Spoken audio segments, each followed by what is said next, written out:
بسم اللہ الرحمن الرحیم۔ السلام علیکم۔ نیوز انالیسز کی ایک نئی ایپیسوڈ کے ساتھ میں ہوں سید عارف بہار۔ ناظرین، پنجاب کے ضمنی انتخابات کے نتائج کسی طور بھی حیران کن نہیں تھے۔ ان نتائج کے تحت ابھی تک پاکستان تحریک انصاف نے 15 نشستیں جیتی ہیں، جبکہ مسلم لیگ نون یعنی جس کے ساتھ پی ٹی آئی کا بہت قریبی اور ٹکر کا مقابلہ سمجھا جاتا تھا، وہ صرف 4 نشستیں جیتنے میں کامیاب ہوئی ہے، جبکہ 1 نشست آزاد امیدوار نے جیتی۔ ان انتخابی نتائج نے کسی کو بھی حیران اور ششدر نہیں کیا۔ یہ الگ بات کہ بہت سے لوگ ان نتائج سے پریشان ضرور ہیں، لیکن یہ قطعی طور پر کسی حیرانگی کا باعث نہیں ہیں، کسی حیرت کا باعث نہیں ہیں، کیونکہ جو ایک متوازن سیاسی تجزیہ نگار اور پولیٹیکل سائنس کے طالب علم ہیں، انہیں یہ سب کچھ نوشتہ دیوار نظر آتا تھا۔ وہ جو بڑے متوازن انداز سے پاکستان کی جو حالیہ ڈیولپمنٹس ہو رہی ہیں پولیٹیکل اور جو سیاسی مد و جزر اس وقت بنتا ہے اور جو ابھرتا ڈوبتا منظرنامہ ہے، جو اس پر غیر متعصبانہ انداز سے نظر رکھے ہوئے تھے، خالص پروفیشنل انداز سے، ان کے لیے قطعی طور پر یہ انتخابی نتائج غیر متوقع نہیں ہیں، کیونکہ ان نتائج کو پاکستان کے سابق وزیر اعظم عمران خان کی برطرفی کے بعد شروع ہونے والی مہم کے تناظر میں دیکھا جانا چاہیے۔ عمران خان کو جب برطرف کیا گیا تو وہ ایک جو مستمل ہیں جملے کہ ایک ڈائری اٹھائی، پلو جھاڑا اور وزیر اعظم ہاؤس سے بنی گالہ کی طرف رخصت ہو گئے۔ تو سمجھا یہی گیا جو پاکستان میں اقتدار کی میوزیکل چیئر کا ایک کھیل برس ہا برس سے دہائیوں سے چلا آ رہا ہے، اس میں عمومی تاثر یہی تھا کہ کھیل اب ختم ہو گیا ہے۔ لیکن عمران خان چونکہ ایک جنگجو، ایک بہادر صفت انسان ہے اور ان کی جو شخصیت میں مقبول ہونے کی ایک انگریڈینٹس موجود ہیں، مقبول ہونے کی ایک صلاحیت موجود ہے ان کی کیمسٹری کے اندر، سو وہ پلٹ کر حملہ آور ہوئے۔ انہوں نے اپنی برطرفی کو ٹھنڈے پیٹوں برداشت کرنے کی بجائے اور اس پر خاموشی کی ایک قبا پہننے کی بجائے، جو اکثر اوقات پاکستان میں ہوتا چلا آیا ہے، انہوں نے عوام سے رجوع کرنے کا فیصلہ کر لیا۔ انہوں نے عوام کے اندر اتر کر اپنا مقدمہ یوں بنایا کہ انہیں امریکہ نے مقامی سہولت کاروں کی مدد سے ہٹا دیا ہے۔ امریکہ ان کی آزاد خارجہ پالیسی، امریکہ ان کی ایشیائی بلاک کے ساتھ رابطوں پر ناخوش تھا، نالاں تھا، ناراض تھا۔ امریکہ ان کی جو اسلاموفوبیا کے جو موقف ہے اور عالمی فورم پر یہ مقدمہ لڑنے کی وجہ سے اور مغربی تہذیب پر، مغربی حکمرانوں پر، مغرب کے ممالک پر، یعنی جو وہ منی لانڈرنگ کے حوالے سے، جو وہ اسلاموفوبیا کے حوالے سے، جو وہ کشمیر اور فلسطین کے حوالے سے دوہرے معیارات اپنائے ہوئے ہیں، ان پر تنقید کرنے کی وجہ سے انہیں مغرب مخالف پینٹ کیا جانے لگا تھا مغرب میں، اور یہ سمجھا جا رہا تھا کہ وہ کسی نئے بلاک کی طرف پاکستان کو لے جائیں گے، اور اس سے پہلے ہی انہیں ہٹانا ضروری تھا۔ عمران خان نے یہ بیانیہ بہت مہارت کے ساتھ، بہت تیزی کے ساتھ انہوں نے یہ بیانیہ تیار کیا، اور پھر پبلک میں انہوں نے اس کی فروخت کا، پبلک میں اس کو پیش کرنے کا ایک جرأت مندانہ انداز اپنایا۔ پبلک کے ساتھ ان کے براہ راست مکالمے کو دھونس سے، دھمکی سے، ویڈیوز کے استعمال سے اور باہر لانے کی دھمکیوں سے بدلنے کی اور اس میں تبدیلی کرنے کی ایک بہت کوششیں ہوئی لیکن اس میں کامیابی نہیں ہوئی۔ وہ ایک سخت جان اور تند خو انسان سے پہلی بار پاکستان کی جو اسٹیبلشمنٹ ہے اس کا واسطہ پڑتا ہوا دکھائی دیا۔ تو اس ساری صورتحال کو جو انہوں نے اپنا ایک بیانیہ کھڑا کیا، دلچسپ بات یہ ہے کہ حیرت انگیز طور پر پاکستان کے عوام اس بیانیے کو قبول کرتے چلے گئے۔ پاکستان کے اندر ایک سینٹیمنٹ ہمیشہ سے موجود رہا ہے کہ جو مغرب کی بالادستی اور مغرب کے ساتھ پاکستان کی الائنمنٹ کو پسند نہیں کرتا، اور اس انداز کی الائنمنٹ کو پسند نہیں کرتا کہ آزادی اور غلامی کا فرق مٹ کر رہ جائے، اس کے دلوں کے تار چھیڑے گئے اس بیانیے کے نتیجے میں، اور یوں پھر یہ ساز بجتا گیا اور عمران خان اس کی دھنوں کو اپنی انگلیوں کے ذریعے کنٹرول کرتے چلے گئے۔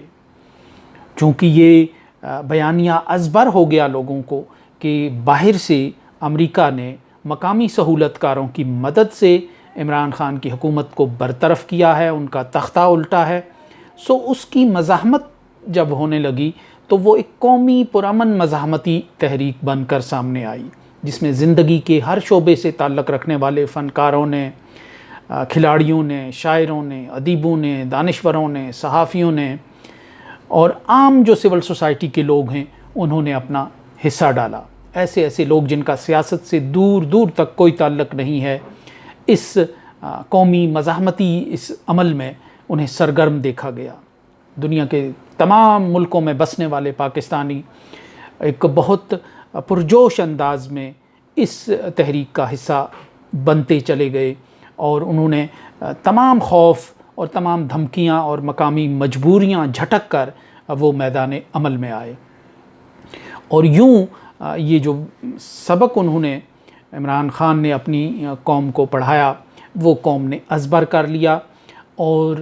بالکل ایک تقسیم واضح ہو گئی کہ امریکہ نے اپنے الائز کی مدد سے پاکستان کی اسٹیبلشمنٹ اور پاکستان کی جو پولیٹیکل کلاس ہے ڈائنیسٹیز پر مبنی، اس کے ذریعے عمران خان کو راستے سے ہٹایا ہے۔ اور یہ بیانیہ جب قبولیت اختیار کر گیا تو اس سے بہت سی جو متس تھیں، جو سیاسی حرکیات تھیں پنجاب کی اور پاکستان کی، وہ تبدیل ہوتی چلی گئیں۔ مثلاً پہلی مت تو یہی تھی کہ عمران خان کی اپنی کوئی طاقت نہیں ہے اور وہ اسٹیبلشمنٹ کے سورج سے روشنی لینے والا ایک سیارہ ہے، اور جب یہ سورج روشنی بند کرے گا تو یہ سیارہ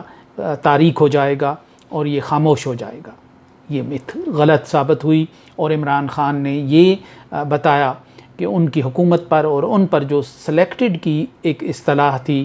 وہ ان پر پورا نہیں اترتی تھی۔ انہوں نے اپنی جو طاقت ہے، اپنی سیاست ہے، وہ عوام کی حمایت سے، عوام کی طاقت سے، عوام کی رائے عامہ سے وہ کشید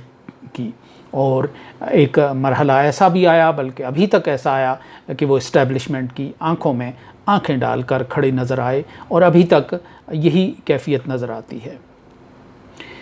پھر یہ ایک اسی طرح ایک متھ یہ تھی کہ پنجاب میں سب سے مقبول جو شخصیت ہیں وہ میاں نواز شریف ہیں، اور ان کی جماعت مسلم لیگ نون ہے، اور یہ برسہ برس سے یہاں دلوں پر حکومت کرتی ہوئی نظر آتی ہے۔ کسی حد تک یہ بات درست بھی تھی کہ جو پنجاب کا سیاسی مزاج ہے وہ اسی بات پر ٹیون ہوا تھا کہ یہاں کی جو مقبولیت ہے اور یہاں بلا شرکت غیر جو عوامی قبولیت کا جو راج ہے وہ مسلم لیگ نون کا ہے۔ لیکن پہلی بار جب عمران خان ایک نئے تصورات کے ساتھ، ایک نئی مزاحمت کے ساتھ جب وہ اس میدان میں اترے اور مزاحمت شروع کی، تو پنجاب کی پولیٹیکل ڈائنامکس تبدیل ہوتی ہوئی نظر آئیں، اور اس ساری صورتحال پر ایک تو عمران خان کا بیانیہ لوگوں نے ایکسیپٹ کیا، امپورٹڈ حکومت کا اور سائفر کا اور سازش کا کیا، اور اس کو بدلنے کے لیے مداخلت اور جتنے بھی جوابی بیانیے اپنائے گئے، جتنی شخصیات کو میدان میں لانچ کیا گیا، یعنی بالکل اس پہ یہی صادق آتا رہا کہ الٹی ہو گئی سب تدبیریں، کچھ نہ دوا نے کام کیا. تو بالکل ہر تدبیر اس معاملے میں الٹی ہوتی چلی گئی. پھر جو موجودہ حکومت بنی شہباز شریف کی قیادت میں، جو اس کی ناقص کارکردگی اور اس کی حالات کی جو باغ ہے اس پر گرفت نہ ہونے کی وجہ سے، اور اس کے نتیجے میں یعنی جو ایک تجربہ کار ہونے کا اور بہترین منتظم ہونے کا وہ متھ بھی اسی لہر میں بہہ کر رہ گئی، اور اندازہ ہوا کہ یہ قصے کہانیاں اور میڈیا مینجمنٹ کا یہ افسانے جو تھے یہ اس کا نتیجہ تھے. جب صحیح وقت پڑتا ہے اپنی صلاحیتیں آزمانے کا تو اس وقت بڑے سے بڑے جو باصلاحیت اور تجربہ کار لوگ ہیں ان کی بھی صلاحیتیں وہ جواب دے جاتی ہیں. تو اس صورتحال میں ان سارے عوامل نے، ان سارے محرکات نے پھر عمران خان کے بیانیے کو، ان کی شخصیت کو، ان کی قبولیت کو، ان کی مقبولیت کو اتنا بڑھا دیا کہ پنجاب جو روایتی طور پر مسلم لیگ نون کا گڑھ تھا اور میاں نواز شریف کا گڑھ تھا، وہاں پی ٹی آئی نے ایک بہت بڑا ڈینٹ ڈال دیا ہے اپنی کامیابی کے ذریعے. اور یہ کوئی ایسی صورتحال نہیں تھی کہ ایک واضح یہ نظر آ رہا تھا کہ یہ جو اتنا مارجن رہے گا اور اتنا فرق رہے گا، اگر اس کو طاقت کے ذریعے بدلنے کی، دھاندلی کے ذریعے بدلنے کی یا کسی اور طریقے سے بدلنے کی کوشش کی جاتی تو یہ بالکل فاؤل پلے دور سے دیکھا جا سکتا تھا، دور سے نظر آ سکتا تھا. اب یہ جو کامیابی ہے یہ پنجاب کی سیاسی ڈائنامکس کو، پنجاب کی 4 اشرے پر محیط جو ایک ڈائنامکس ہیں، حرکیات ہیں، جو ٹرینڈ وہاں سیٹ ہے، اس کو کس طرح متاثر کرتا ہے. اب سیاسی طالب علموں کی تحقیق کا اور ان کی ریسرچ کا اور ان کے تجزیے کا یہ بڑا دلچسپ موضوع ہوگا. آنے والے دنوں میں یہ آج کی جو عمران خان کی کامیابی ہے یہ پنجاب کی سیاست کو آنے والے دنوں میں کس طرح متاثر کرتی ہے، اور وہ اس کامیابی کی لہر پر کس طرح اور کتنی دیر تک سوار رہتے ہیں، یہ سوال آنے والے دنوں میں سیاسی تجزیہ نگاروں کو درپیش ہوگا. تو آگے دیکھیے ہوتا ہے کیا. اس کے ساتھ ہی اجازت دیجیے. اللہ نگہبان.